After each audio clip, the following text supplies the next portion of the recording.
nous ne sommes pas les meilleurs. Surtout quand j'ai vu, comme je vous l'ai dit avant-hier ou ces jours-là, l'accident qu'il y a eu à la hauteur de l'aéroport international d'Indili. Je me suis encore une fois rendu compte que si l'on vit, c'est une grâce. Ces gens-là venaient aussi de quelque part. Ils étaient sortis de leur maison avec espoir de rentrer à un moment. Parmi eux, il y en avait qui avaient laissé même un message à la maison que ceci, je le ferai quand je reviendrai.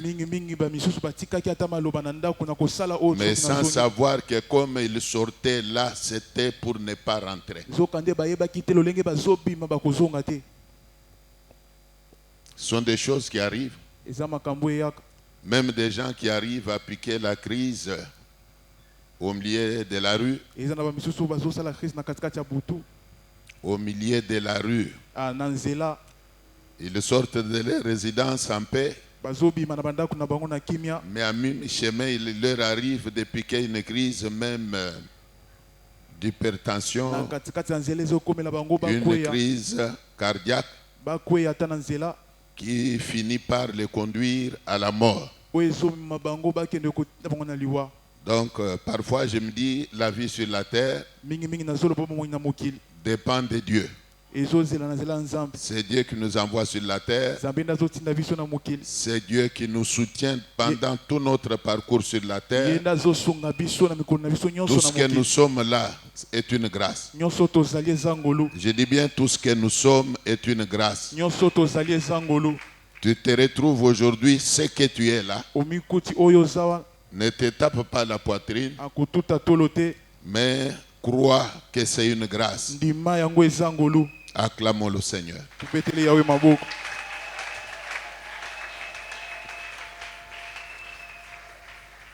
Je bénis également l'Éternel pour cette grâce qu'il nous fait de pouvoir nous retrouver dans sa présence. Parmi nous, il y en a qui n'ont pas pu nous joindre tout au long de la semaine qui s'achève aujourd'hui. Et même nous qui étions ici, c'est depuis vendredi soir que nous nous sommes séparés. Et l'Éternel permet quand même que nous nous retrouvions encore aujourd'hui. Nous continuons. Je vais lire d'abord un passage. Comme ça, je vais vous permettre de prendre place. Nous sommes dans Juge chapitre 14. Juge 14. Du 1er au 3e verset. Samson descendit à Timna. Et il y vit une femme parmi les filles des Philistins. Lorsqu'il fut remonté, il le déclara à son père et à sa mère et dit: j'ai vu à Timna une femme parmi les filles des Philistins. Prenez-la maintenant pour ma femme. Son père et sa mère lui dirent: n'y a-t-il point de femme parmi les filles de tes frères et dans tout notre peuple que tu ailles prendre une femme chez les Philistins qui sont incirconcis? Et Samson dit à son père: prends-la pour moi, car elle me plaît. Parole du Seigneur.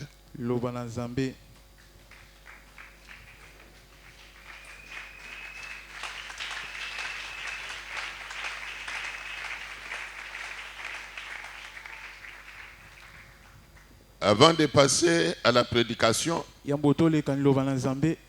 voudrais faire une observation. En tant que berger, je constate que beaucoup de gens sont en train de faire naufrage par rapport à la foi. Beaucoup de gens sont en train de connaître ce que je peux appeler un recul dans la foi. Je ne sais pas pourquoi,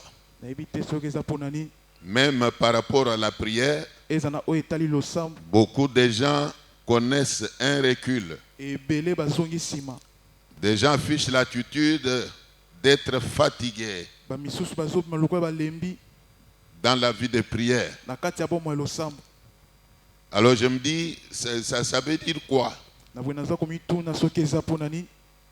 Ça veut dire que vous avez beaucoup prié là, que vous n'avez pas encore besoin de prier. Comme quelqu'un qui a beaucoup travaillé, alors à un moment il a besoin d'aller en retraite.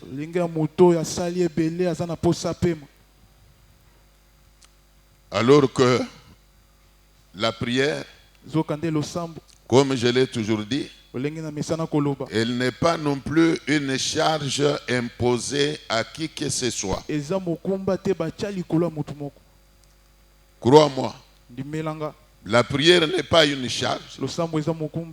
Et même quand nous prions, nous ne rendons service à personne. Crois-moi encore. Quand tu es appelé à mener la vie de prière, tu n'es pas non plus en train de rendre service à quelqu'un pour qu'à un moment tu te dises que tu es fatigué, tu as beaucoup rendu service, tu es fatigué, ça n'est assez, il faut que tu te reposes. Ou alors comme si il fallait qu'on confie cette tâche-là à quelqu'un d'autre.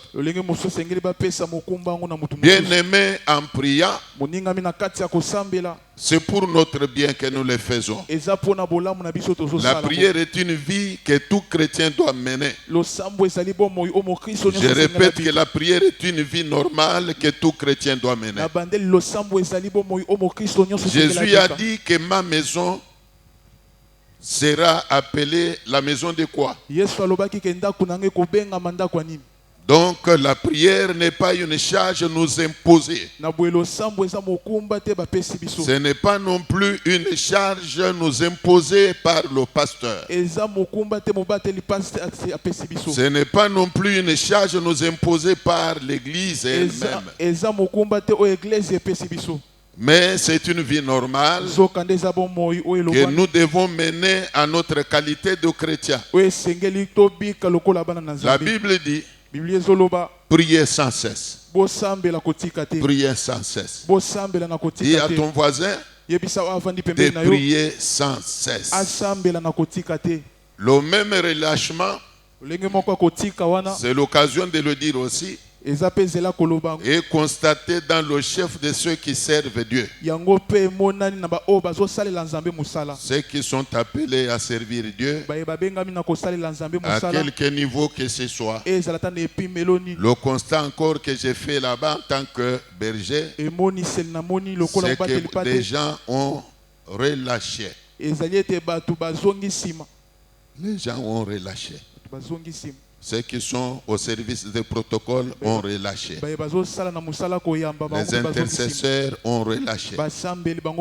Ceux qui servent Dieu à la musique ont relâché. Donc c'est un constat encore que j'ai fait. Alors la Bible dit, vous couriez bien. Vous couriez bien. Ce qui veut dire, vous vous adonniez bien. Mais qu'est-ce qui vous empêche maintenant d'obéir à la vérité? Et la Bible finit par dire, cette influence-là ne vient pas de celui qui vous appelle.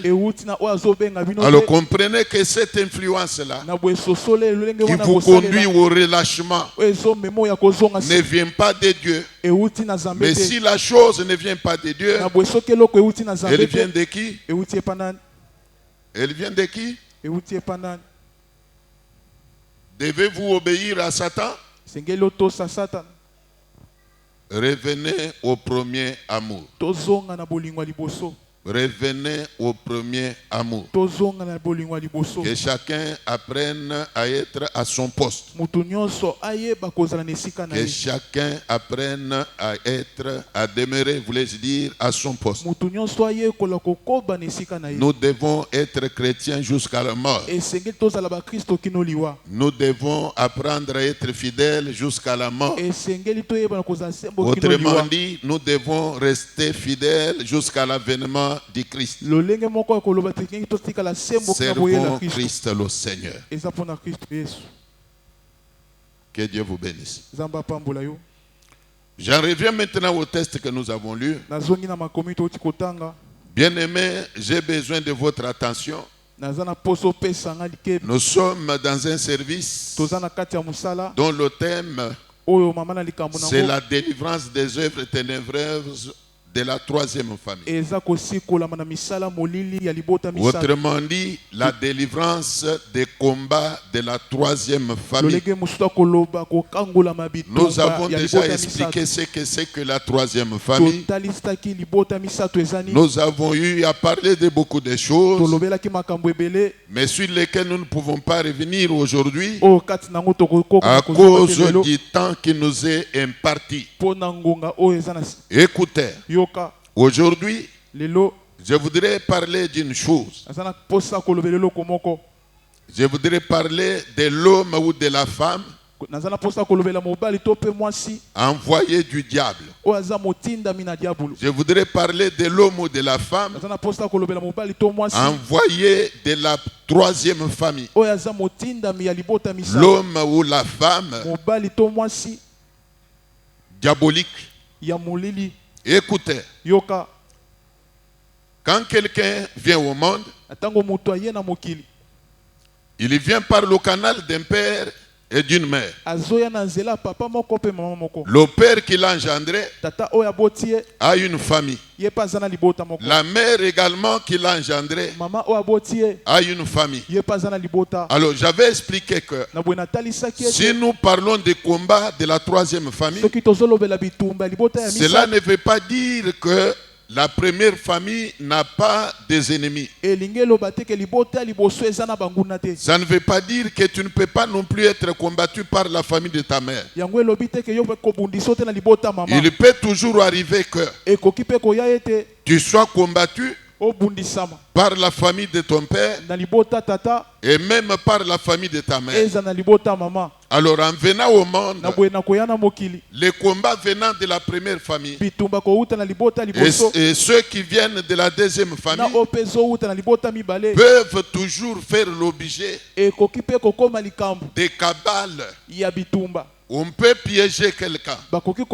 Et quand on te combat, si on ne réussit pas à t'écrouler, il peut arriver qu'on puisse se préparer un mari par qui on va te détruire.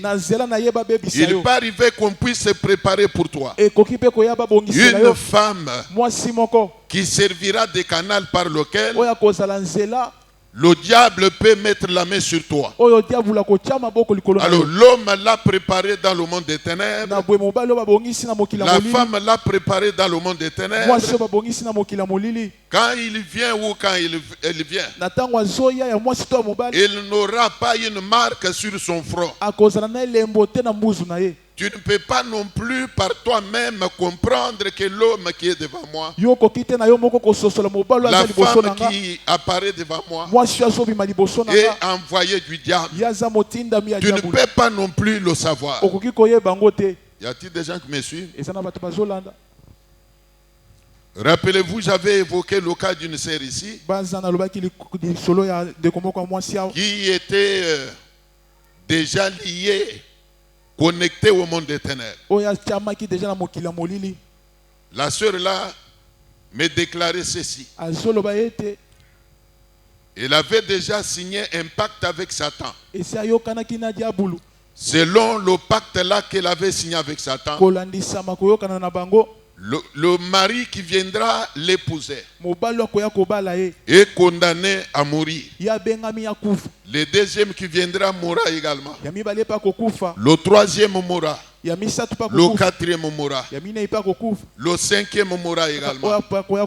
Mais le sixième qui viendra, c'est celui-là qui va vivre avec elle.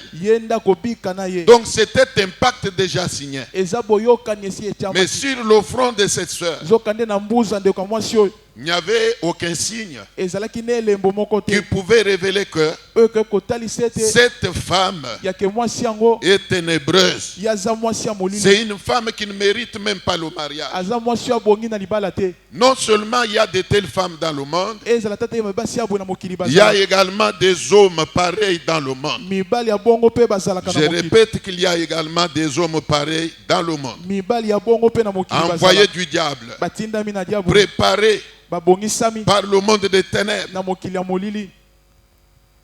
Mais quand une fille vient ensorcelée dans sa famille, combattue dans sa famille, on a cherché à l'éliminer dès son bas âge, mais sans succès. Mais on va maintenant la diriger vers un tel mari, un mari ténébreux, agent du diable. On va diriger cette femme, on l'oriente vers un tel mari.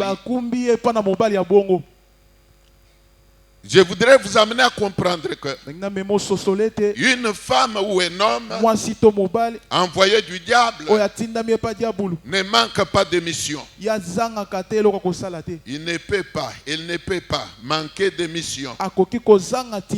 Comme vous le savez, la mission du diable, c'est d'égorger, de détruire, d'anéantir et même de tuer. Alors tout agent du diable a la même mission d'égorger, de détruire, d'anéantir, de tuer. Si tu tombes dans le mariage avec une femme envoyé du diable, tu tombes dans le mariage avec un homme envoyé du diable, tu ne pourras pas prospérer. Tu ne resteras jamais en paix.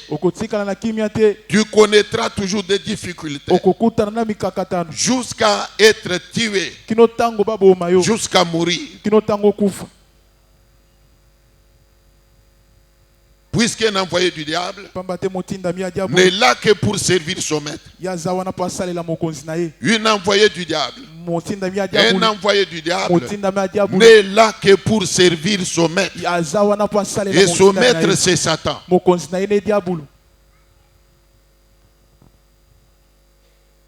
Que Dieu vous bénisse. Aujourd'hui, nous voulons parler d'un homme qui était puissant. Un homme qui était, comment dire, très puissant, vaillant même. C'était Samson. Samson était un homme très puissant. Il était loin.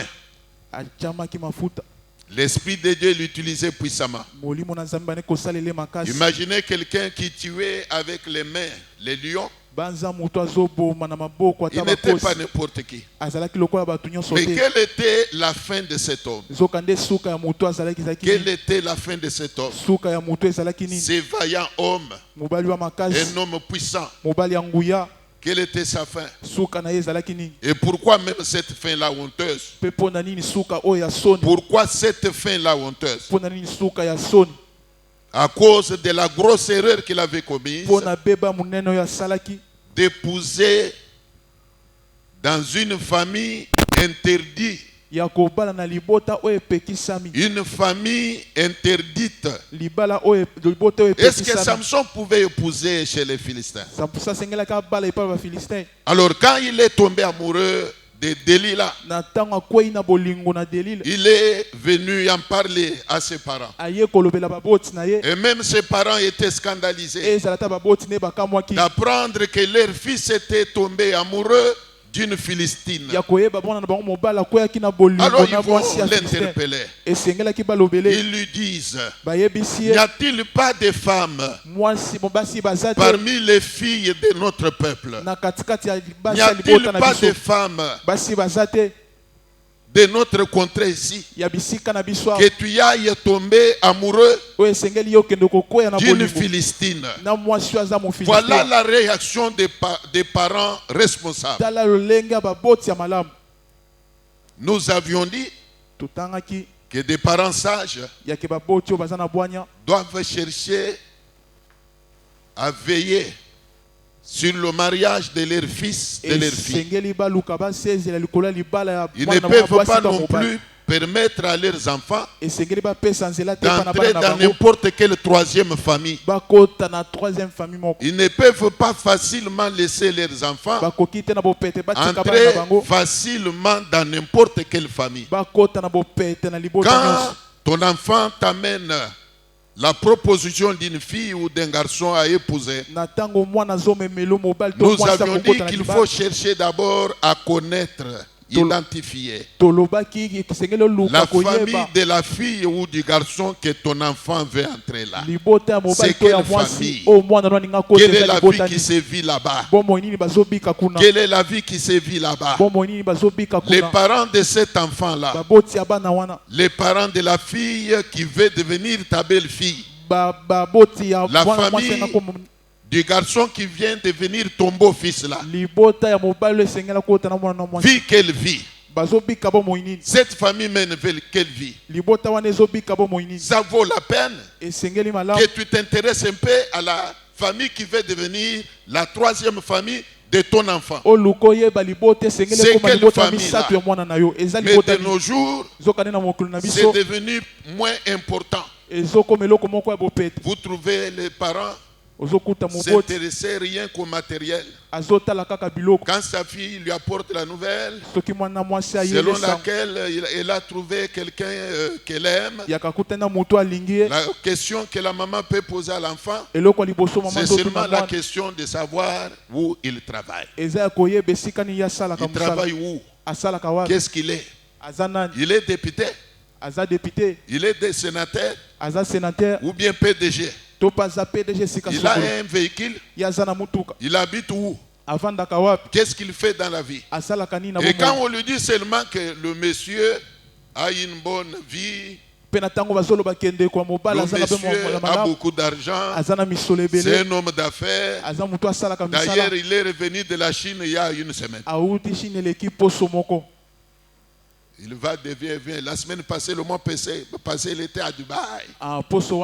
Et quand la maman prend seulement ça, directement, elle acclame. En demandant même quel jour il va venir me voir. Il vient me voir quel jour. Il a dit quoi?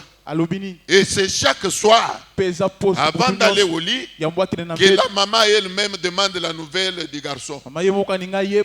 Ces jours-ci, tu ne me parles pas de Jacques. Comment il va? Est-ce qu'il t'a appelé aujourd'hui? Il a dit quoi? Mais quel jour il va venir me voir? Jacques. Même si la fille elle-même est dégoûtée de Jacques, c'est la maman qui commence à faire pression. Mais toi ici, tu es envoûté. Tu veux louper cette chance. Mais je te vois compliqué là. Il ne faut pas être d'un caractère difficile avec Jacques. Tout ça puisqu'il a appris que Jacques a des possibilités. Bien aimé dans le Seigneur. La vie sur la terre.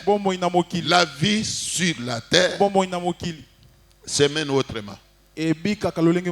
Ce n'est pas mauvais de souhaiter que son enfant entre dans le mariage avec quelqu'un qui respire bien comme nous le disons. Ce n'est pas du tout un péché. Mais seulement je vous dis, c'est surtout souhaitable que ton enfant aille dans le mariage avec quelqu'un qui craint Dieu, qui connaît Dieu, même s'il est béni. Acclamez le Seigneur.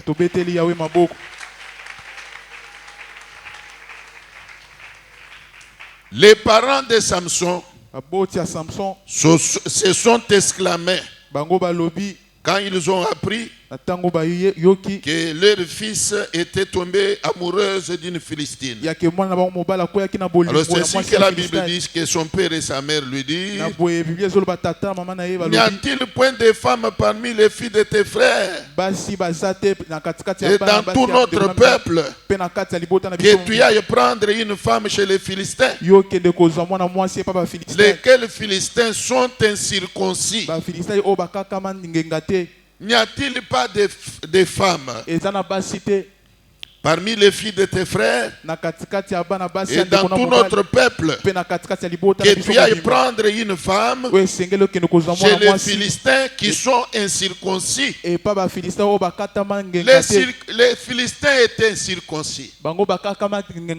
Permettez-moi, c'est l'occasion de le dire.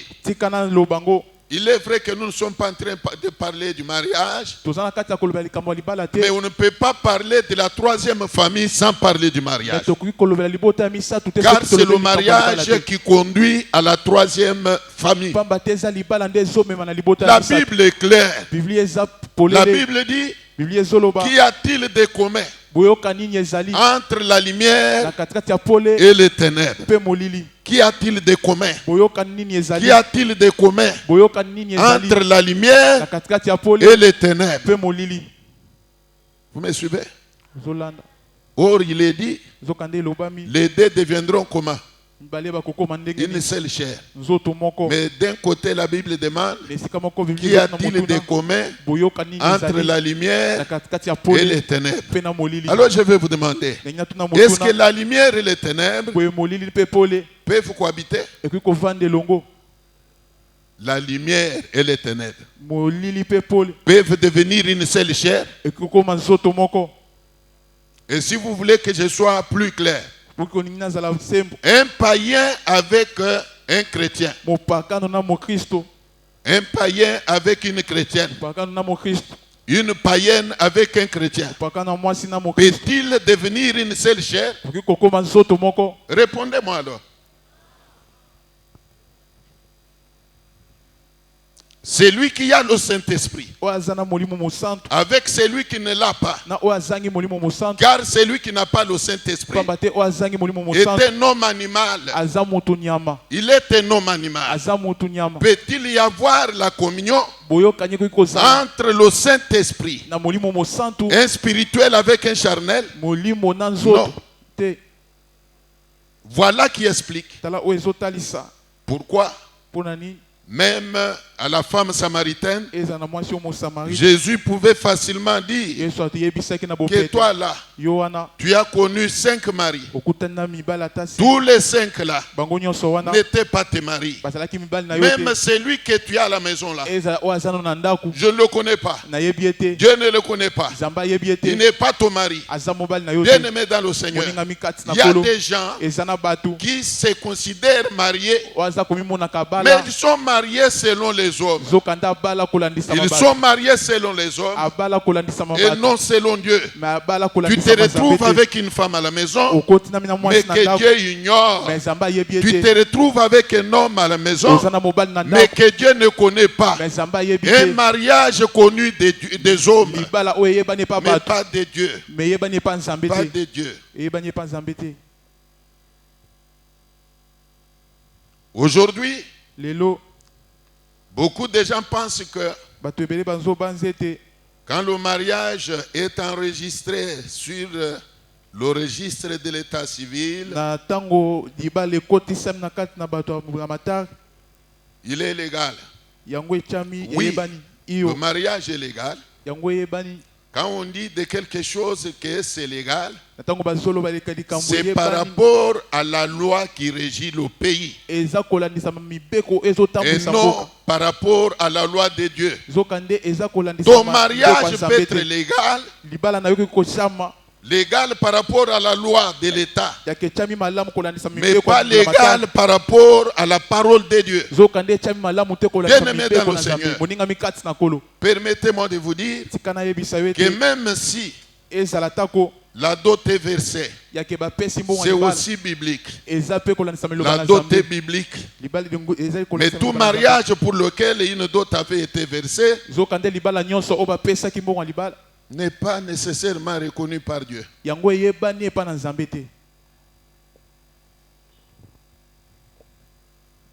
Surtout quand il s'agit d'un mariage d'un païen avec un chrétien. Quelqu'un qui est inconverti, un inconverti, quelqu'un qui n'a pas le Saint-Esprit, un homme animal, avec une femme remplie du Saint-Esprit, un enfant de Dieu. La Bible disant qu'il n'y a rien de commun entre la lumière et les ténèbres, même si la dot avait été versée, souffrez que je vous dise que ce mariage-là n'est pas connu de Dieu. Je vous scandalise. Mais c'est la vérité. Quand bien même elle est dure, mais c'est la vérité. La vérité. J'avais flashé dernièrement ici, m'adressant aux célibataires qu'il y a au milieu de nous, que désormais, à partir de maintenant, il me sera difficile de bénir n'importe quel mariage. Il me sera difficile. Puisque la Bible m'interdit, disant ceci.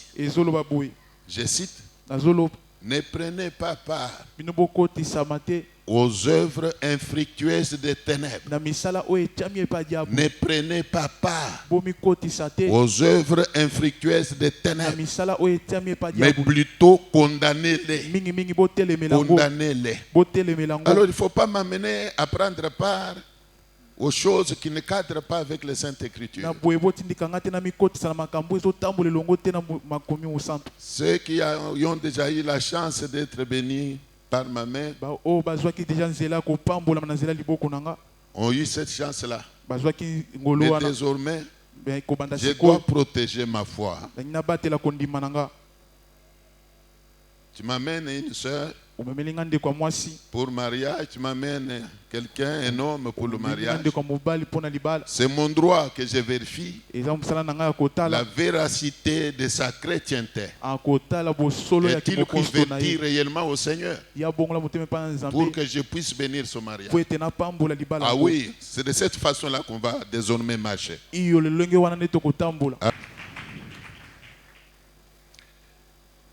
Je vais lire un passage.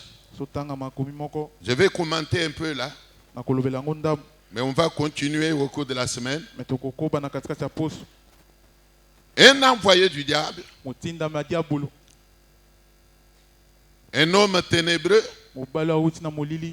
une femme ténébreuse, envoyé par les sorciers de ta famille sur ton chemin, a toujours une mission. Il doit servir son maître. Son maître, c'est le diable. Lisons un peu la Bible. Juge 14 toujours. Mais cette fois-ci, je vais lire du 10e au 17e verset.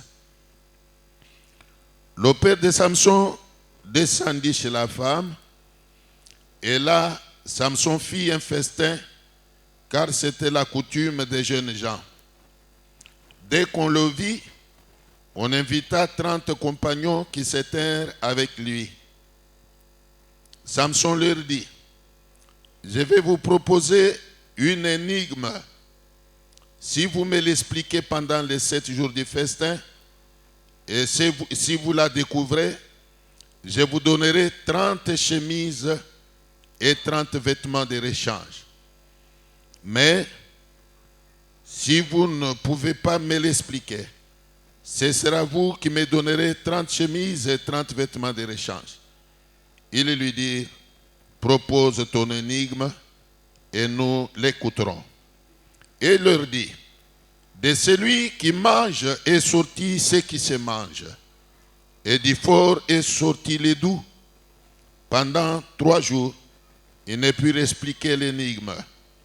Le 7e jour, il dit à la femme de Samson, persuade ton mari de nous expliquer l'énigme, sinon nous te brûlerons, toi et la maison de ton père.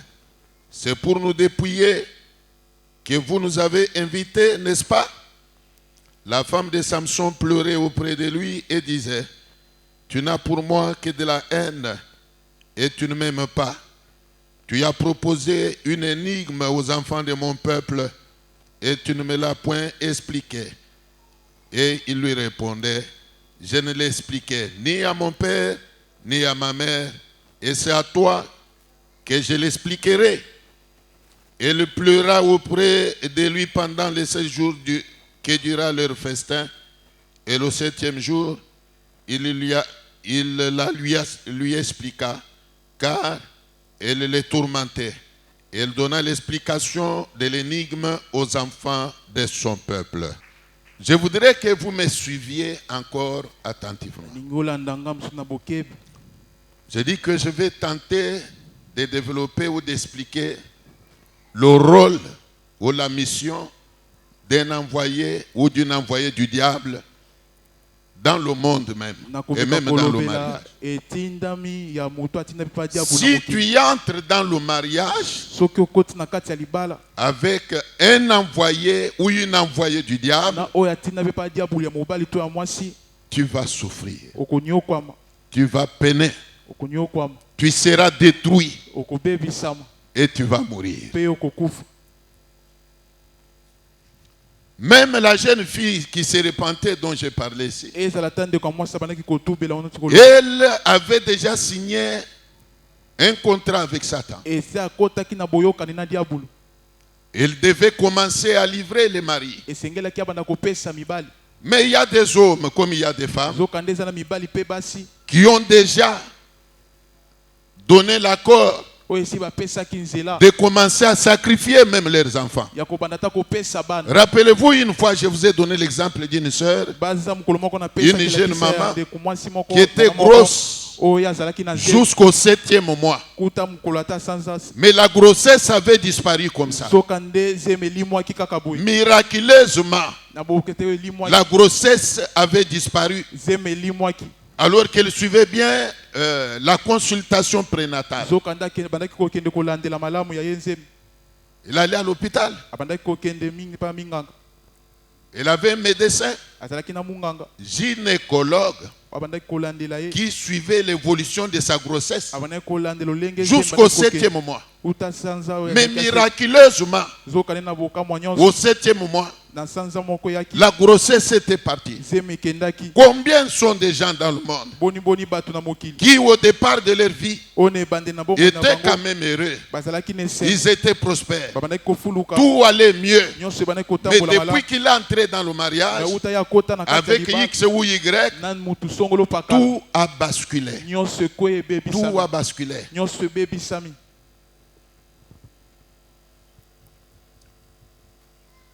Quand Samson s'est allié à Delilah, Delilah sortait des Philistins. La Bible dit que les jeunes gens à cette époque-là avaient l'habitude d'organiser un festin auquel ils devaient inviter beaucoup de gens. Et c'est que Samson avait fait lui aussi. Il avait invité des jeunes gens. Même dans le camp de la famille de Delilah, les Philistins étaient aussi associés à ce festin-là. Mais bien avant ces jours-là, dans la vie de Samson, il lui était déjà arrivé de tuer un lion. Mais un jour qu'il allait rendre visite à Delilah avec ses parents, à mi-chemin, il est arrivé à l'endroit où il avait tué le lion. Il a jeté un coup d'œil pour regarder le cadavre du lion. Mais il a vu que le lion pourrissait déjà. Mais quand il l'a bien fixé, il a vu que dans le corps du lion, il y avait du miel. Il y avait une épaisse volume du miel. Il était allé prendre ça et en avait mangé. La Bible dit qu'il avait amené aussi ça à ses parents. Alors le jour du festin, Le jour du festin, il s'est adressé aux Philistins. Il leur a dit ceci: je vais vous proposer un énigme. Alors si vous me l'expliquez, je vais vous donner ceci, cela comme cadeau. Alors si vous ne réussissez pas à me l'expliquer, ce sera à vous de me donner ces choses-là. Alors les Philistins, membres de la famille de Delilah, vont lui répondre que nous sommes d'accord. Propose ton énigme et nous allons l'expliquer. Alors il va prendre la parole. Quel était l'énigme? Il leur dit: de celui qui mange est sorti ce qui se mange. Du plus fort est sorti le doux. Expliquez-moi. Même toi qui m'entends là, peux-tu avoir la compréhension de l'énigme? De celui qui est fort est sorti ce qui est doux. De celui qui mange est sorti ce qui se mange. Il s'arrête là et demande l'explication. La Bible dit que pendant les 7 jours que durera le festin, les Philistins n'ont pas pu expliquer l'énigme. Ils n'ont pas pu expliquer l'énigme. Ils se sont battus, mais en vain. Je dis bien en vain. Ils n'ont pas réussi à comprendre l'énigme. Alors ils ont commencé à comprendre, à se dire une chose. Pour que nous parvenions à découvrir l'explication de cette énigme, nous devons recourir à la compagne de Samson. À la compagne de Samson. Nous devons recourir à son épouse. La Bible dit: l'ennemi de quelqu'un, ce sont des gens de sa maison. Bien-aimé dans le Seigneur, la vie de tout homme est entre les mains de sa femme. La vie de chaque femme est entre les mains de son mari. Et les Philistins l'ont compris. Voilà pourquoi ils sont vite allés vers Delilah. Et ils ont commencé à la supplier. Et quand ils menaient cette démarche-là, c'était à l'insu de Samson. À l'insu de Samson. Une femme qui va comploter contre son mari, elle va composer avec les ennemis de son mari. C'est quelle qualité de femme? C'est quelle qualité de femme? Une femme qui va s'allier à ceux qui cherchent la mort de son mari. C'est quelle qualité de femme? Bien-aimé dans le Seigneur, comme nous pouvons nous demander, un homme qui ne compose qu'avec des gens qui n'aiment pas sa femme, c'est quel mari? C'est quel mari? Un homme qui parle toujours mal de sa femme auprès de ses amis, c'est quel genre de mari? Bien-aimé dans le Seigneur, les Philistins ont commencé à courir derrière Delilah. Pourquoi? Puisque Delilah était leur sœur. Delilah était leur sœur. Bien-aimé dans le Seigneur, si vous avez un homme sorcier, c'est l'occasion de le dire. Dans notre environnement, la sorcellerie dont on parle le plus souvent, c'est seulement la sorcellerie des femmes. Mais laissez-moi vous dire qu'il y a des hommes puissamment sorciers, des sorciers pratiquants. Mais on n'en fait pas cas. On n'en parle même pas. C'est comme si tous les hommes sont des anges. Mais moi je vous dis qu'il y a des hommes sorciers. Sorciers. Sorciers. Quand tu tombes dans le mariage avec un homme sorcier, il va te détruire. Il va te détruire. Et aujourd'hui, les hommes ont quitté le stade là de la sorcellerie. Beaucoup sont dans l'occultisme. Beaucoup sont dans le fétichisme. C'est plus que la sorcellerie. Oui, croyez-moi. C'est plus que la sorcellerie. Je connais beaucoup qui dans leur maison ont des chambres noires. Leurs femmes ne peuvent pas entrer dans les chambres, la chambre noire. Mais au moins la femme sait que mon mari a une chambre noire. Je connais beaucoup dont les femmes ont l'interdiction même de balayer l'intérieur de la maison. C'est interdit. Il y a une maman qui me disait, chez elle, elle n'a l'autorisation que de balayer au salon. Elle peut balayer dans la cuisine. Mais la chambre à coucher, elle ne peut pas balayer. Elle ne peut pas balayer. Ni arranger le lit. Le mari lui dit, quand tu te réveilles le matin, sors. Sors. De telle heure à telle heure, n'ose pas rentrer en chambre. Mais quand il sort de la chambre, maman ici, tu dors. Il ne faut pas dormir en public. C'est honteux.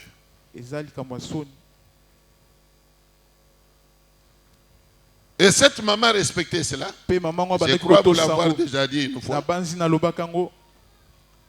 Delilah a commencé à supplier Samson. Elle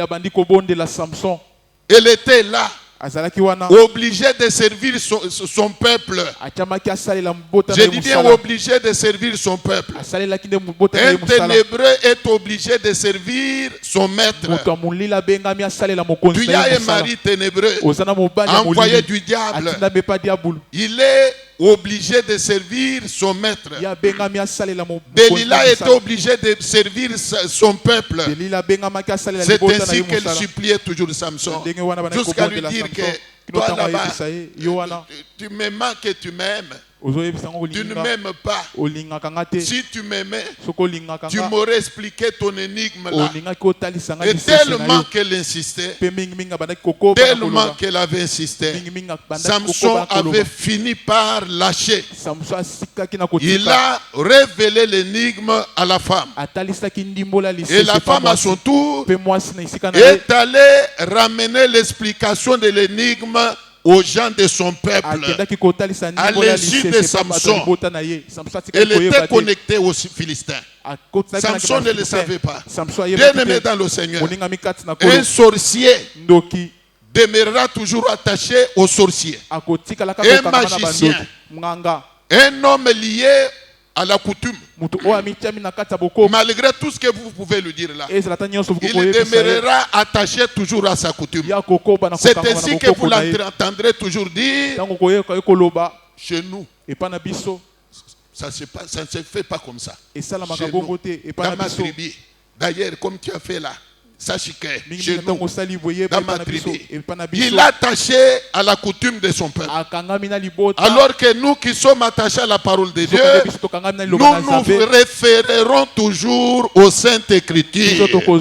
Nous dirons toujours que la Bible dit, il est écrit, la Bible dit.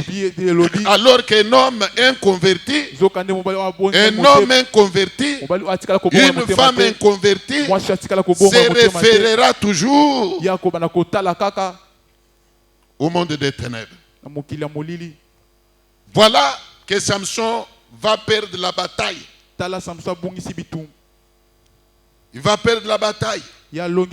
Trahi par Delilah, trahi par sa femme. Tu vis avec un homme ténébreux, il te trahira toujours. Tu vis avec une femme ténébreuse, elle te trahira toujours. Bien-aimé dans le Seigneur, vous connaissez la fin de Samson. Samson avait mal fini. Il avait mal fini. On lui avait arraché les yeux. Il était devenu comme une poupée là. On s'est joué de lui. Même par les gens qui ne pouvaient pas non plus lui manquer du respect. À cause de la trahison. La traîtrise de sa femme. Bien-aimé dans le Seigneur, c'est très sérieux. La vie ne se brade pas. On ne vit qu'une seule fois. On ne vit qu'une seule fois. Prends soin de ta vie. Toi-même prends soin de ta vie. Et le ciel t'aidera. Je ferme ma Bible.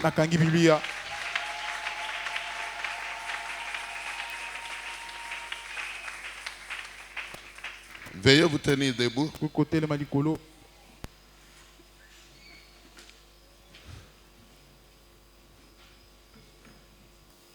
En dehors de ce séminaire, la vérité est que nous sommes en train de traverser une période excessivement compliquée. Sur le plan spirituel, nous sommes en train de traverser une période exceptionnellement difficile.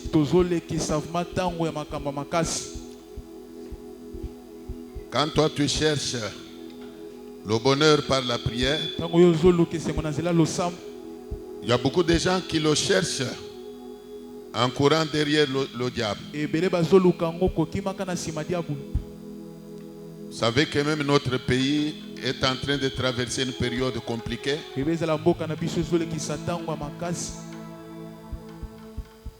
Même les officiels se battent de gauche à droite. Il y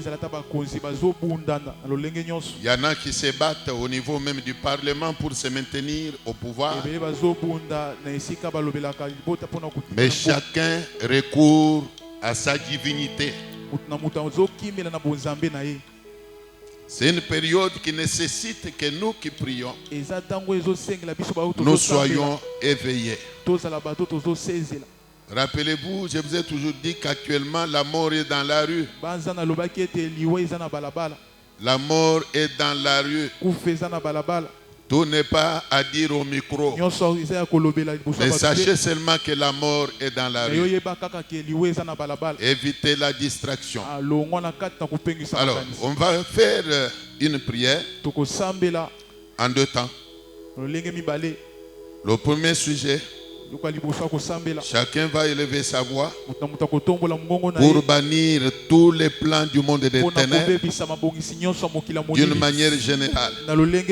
Que ce soit en rapport avec les combats venant de la première, de la deuxième ou de la troisième famille.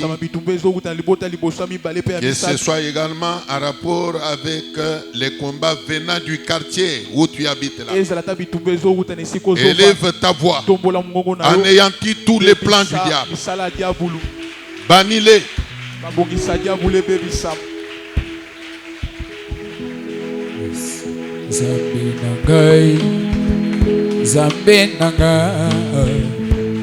Zambe nanga yondebika mwa nataleli yo elonga nanga Zambe nanga yondebika mwa bokono ndeloko nini yondelo biko ya maladi nyonso yondebika mwa osilisa ngala ya botutu Zambe na bomo obotisa tabikoba yo nayembi Zambe nanga Zambe nanga Zambe nanga Zambe nanga Zambe nanga yo tebika Zambe nanga Zambe nanga Zambe nanga Zambe nanga yo tebika loboko lokotanga yango neskola kanga yango pe bundela kanga yo tebika bongo maloba oyo etalisaka njela yango epesaka lobiko maloba na bongo osala biso bolamu mingi tozangi maloba ya koloba yamba mitema na biso yondebika biso tokende wapi toluka nani tobele mise na yo Nzambe yo Yemi Nzambe nanga Nzambe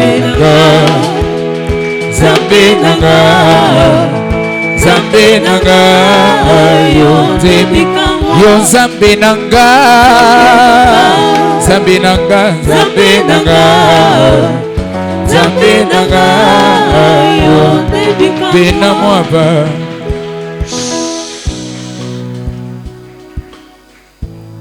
Pour terminer, et je prie à tout le monde de prier avec insistance.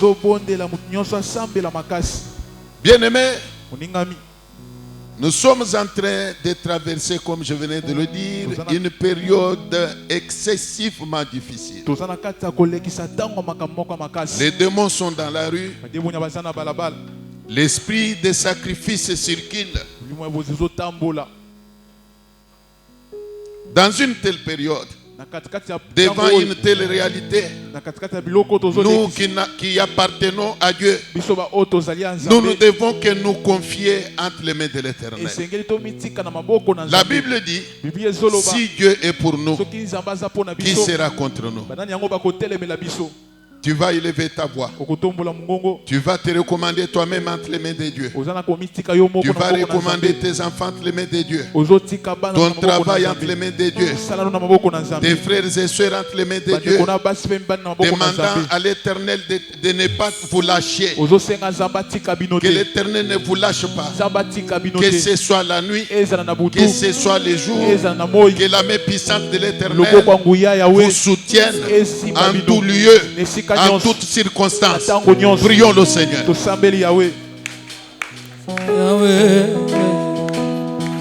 Bena mwaba ni bena mona bantu ba kumikona ya seba kabunda isale.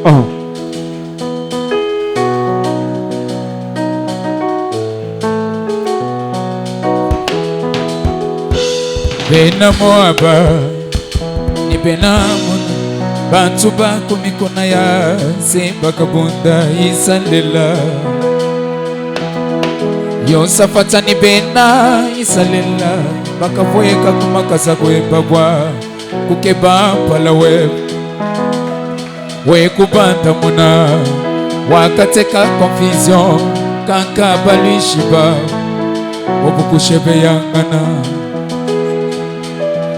Satana nye mutubuda mutuima kishila makenga yolanzala kabiteke wambulu yushuwa bana bashi yawe sambya bakashibakamba zambi senda wamu kajagalaki mumuna mutu mulokuji nibisonji bipweka ye kupinga na nabi Bagajini baluma bamasama ni bato Bashingaji kwa chishajeba Zambiwa bijombola Ye Zambiwa Mukalenga wanye Yawe mema wepe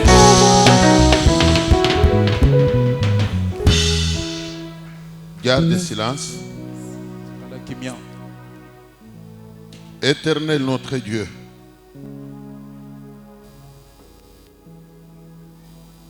nous nous recommandons toujours en toi. Nous nous confions toujours en toi, Éternel, le grand Dieu de la Bible. Nous voulons que ta droite continue à nous soutenir.